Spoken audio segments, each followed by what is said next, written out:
I cannot tell you all the story of that long afternoon. It would require a great effort of memory to recall my explorations in at all the proper order.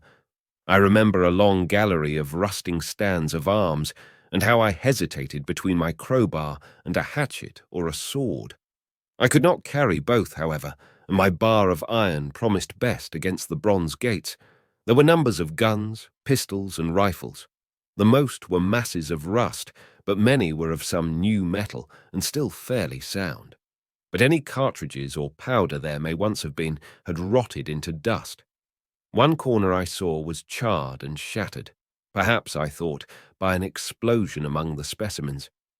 In another place was a vast array of idols, Polynesian, Mexican, Grecian, Phoenician, every country on earth, I should think. And here, yielding to an irresistible impulse, I wrote my name upon the nose of a steatite monster from South America that particularly took my fancy. As the evening drew on, my interest waned. I went through gallery after gallery, dusty, silent, often ruinous, the exhibits sometimes mere heaps of rust and lignite, sometimes fresher. In one place, I suddenly found myself near the model of a tin mine, and then by the merest accident I discovered, in an airtight case, 2 dynamite cartridges. I shouted Eureka, and smashed the case with joy. Then came a doubt. I hesitated. Then, selecting a little side gallery, I made my essay. I never felt such a disappointment as I did in waiting 5, 10, 15 minutes for an explosion that never came. Of course, the things were dummies, as I might have guessed from their presence. I really believe that had they not been so, I should have rushed off incontinently and blown sphinx, bronze doors, and, as it proved, my chances of finding the time machine altogether into non-existence. It was after that, I think, that we came to a little open court within the palace. It was turfed and had 3 fruit trees, so we rested and refreshed ourselves.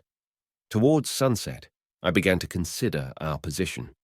Night was creeping upon us, and my inaccessible hiding place had still to be found. But that troubled me very little now. I had in my possession a thing that was, perhaps, the best of all defences against the Morlocks. I had matches.